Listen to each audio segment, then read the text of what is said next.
Hi, my name is Teresa and I'm from the Witching Acre. We've done previous videos before on how to render beef fat. And today I wanted to show you a new way that actually for making my body care products, I found that the tallow comes out a lot cleaner. So I wanted to show you that way quick. It's called the wet method.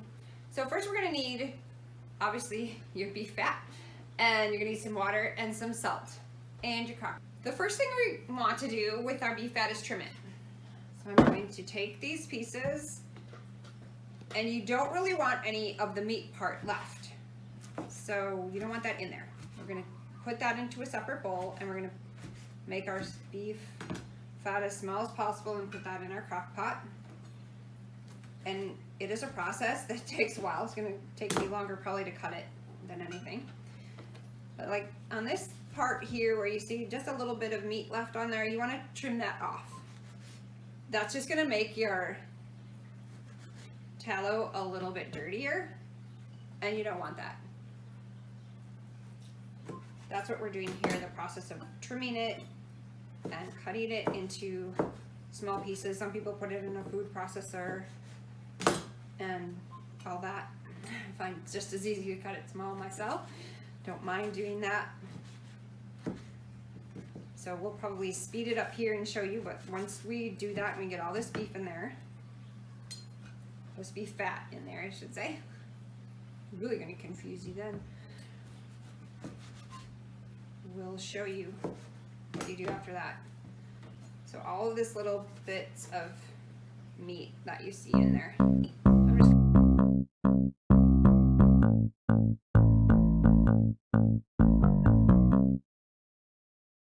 Alright, so we're almost done trimming our beef fat. And I did want to mention that if you have your beef fat, so I get mine from a friend who does grass-fed beef, and he gives it to me frozen. And it does help to cut it if you leave it a little bit cold. It'll cut a lot better. I did forget to mention that before. But we're almost done, and we have quite a nice bit today. And I kind of judge it by how much water, by how much I have. I had between 6 to 8 pounds of beef fat today, which made a good size in my crock pot. So I'm doing about around 6 cups. I didn't measure it exactly. 6 to 9 cups of water. We'll see how much it takes. But you're going to want to put water up to the edge of the beef fat. So here's the last little bit. I'm going to turn my crock pot onto high, because I'm actually going to want this to process down, melt down as quick as possible. And I'll show you why later. But for now, you're gonna put it on high. You don't want it to scald, so that's why we're gonna use the water.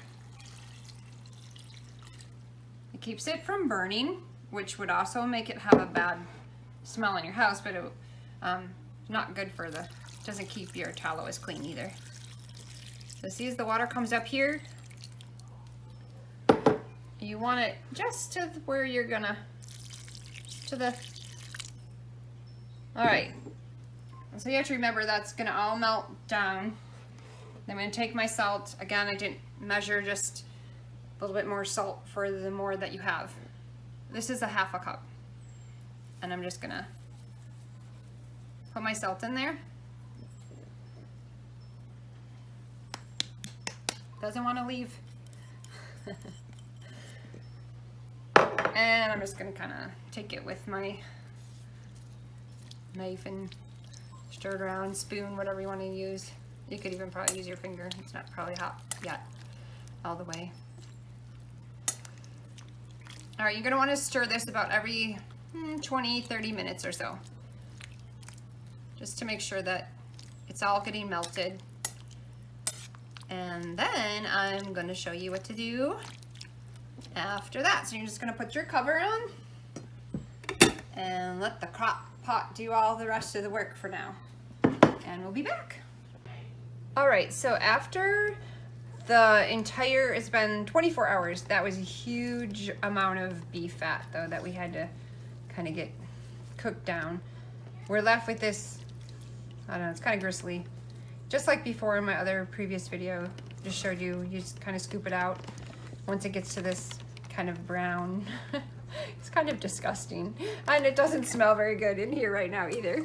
But that's what the process of what we're doing here is gonna make it cleaner, and it's not gonna smell so much. And so we take this off, we just strain it off the top. And then you're gonna be left with the fat, the tallow that's gonna rise to the top. And then the water is gonna be on the bottom. And once that cools off, so we've turned off the crock pot, and we're just gonna continue to strain this out. And then we'll show you what to do after that. After our tallow has cooled off, you're gonna find that it forms this on the top. It's gonna be like this, and it still has kind of a smell. So you're gonna wanna process it again. So what you do is take it into some pieces, and you're gonna find that the oil has separated from the water, the tallow.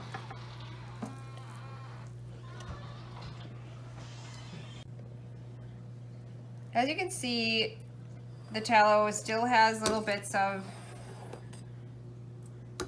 the processing, so we're just gonna wanna scrape off with a knife, just trying to clean up our tallow and make it cleaner. So this process is just going to help us do that.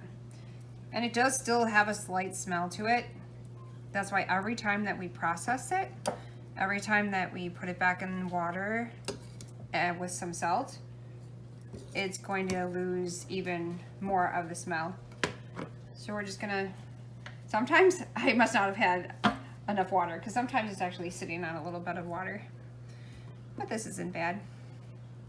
So most of it's pretty clean actually. You just want to kind of scrape off the dark spots that you see in any of it, because that's what makes the smell a lot, the impurities that are still in the beef fat. So this is just the process of rendering. It's called rendering. And we're going to do this as many times as it takes to get it to the place we want it to be. So the less we want it to smell, the more times that we're going to possibly have to do this.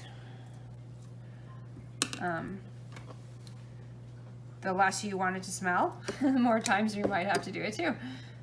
It kind of depends on what your preference is.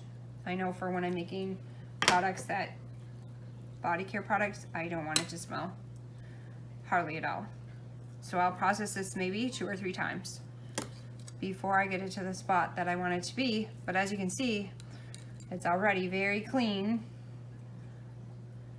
And if you wanted it for cooking, this is perfect for that. You wouldn't need to do it anymore. But for body care products, I think you'd want to get a little bit whiter. So every time we do it, it's going to get a little bit whiter, a little bit lighter in color, and it will also get it cleaner every time we do it. And this took a long time to get to this point, but the next couple times it's not going to take that long. You'll find that this is going to melt very quickly, and you'll be able to just let it harden up within a few hours and repeat the process in the same day, unlike the first time when we were just trying to get the beef fat to look like this. So I hope that's helpful, and we'll be back and I'll show you the next step after this. Well, I've washed out the crock pot because when I want to process it again, I don't want any of the chunks of the old meat or anything that got cleaned out of there. So I cleaned out my crock pot, got it ready to go. So we're starting with a clean crock pot and the beef fat, the beef tallow that has gone through the process one time already. So we're just gonna pour that back in there.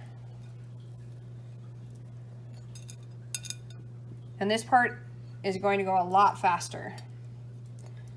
I'm gonna turn my crock pot back onto high. I'm gonna get my water. Put my water back in there. Probably not gonna need quite so much water because it's substantially less than it was. I'm gonna put my salt in there. Again, less salt than I had before. And just gonna make sure that it's on high. Here we go.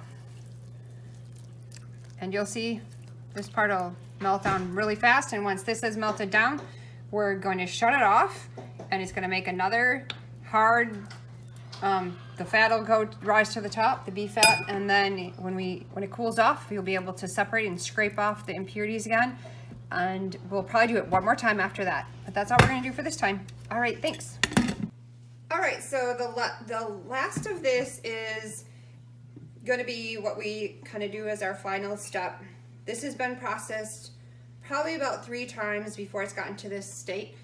And you can see how much cleaner, it's got a little bit here, and you can always just take your knife if you still don't want this little bit here on there, the residue from the fat. But anyways, it's pretty clean and it's pretty clear, and it's gonna make a great healing balm for us, a tallow balm. And you know, it's gonna make your product come out a lot whiter and cleaner and brighter. So whatever you want to do with this now is up to you. You can use it for making soap, or you can make tallow balms, or I know some people have all kinds of things that they like to do with it when it's nice and clean like this. We wouldn't want to go through all this trouble to just make like a something for cooking or baking. We're only going to take it through this process where we do this 2 or 3 times and get it this clean if we're using it for one of our products that we want to make for our health or beauty or whatever. Anyways, you can do a lot of things with tallow. I suggest that you do like a little search. I know I'll probably try and put a thing together where you go through the uses of tallow. There's many things that you can do with this healing tallow from the animals, the grass-fed animals, and you can use a lot of this for processing any kind of tallow.